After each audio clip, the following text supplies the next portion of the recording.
Le mauvais temps qui touche aussi les agriculteurs, les betteraviers sont impactés, les champs sont détrempés et les récoltes ont pris du retard, mais rien de catastrophique pour l'instant. Baptiste Garguicharty et Christian Lebel. Philippe Kempf est agriculteur depuis plus de 30 ans.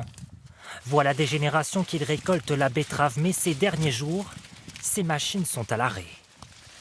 Donc là, en fait, on voit bien que c'est bien mouillé. En fait, ça va matraquer le sol.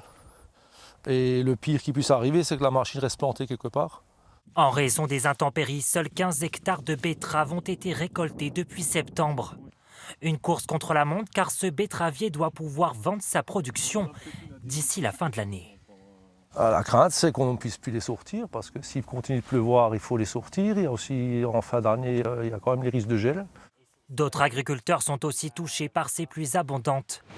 À quelques kilomètres de là, cette sucrerie de betteraves tourne à plein régime. Nous avons ici le stock de betteraves qui correspond quasiment à une journée de production. Le niveau des stocks n'est pour l'heure pas alarmant. 6000 tonnes de betteraves en réserve grâce à son réseau de 450 agriculteurs.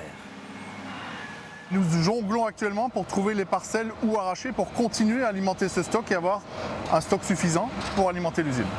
Les sols gorgés d'eau plongent aussi les céréaliers dans l'embarras où certaines parcelles ne sont pas encore semées.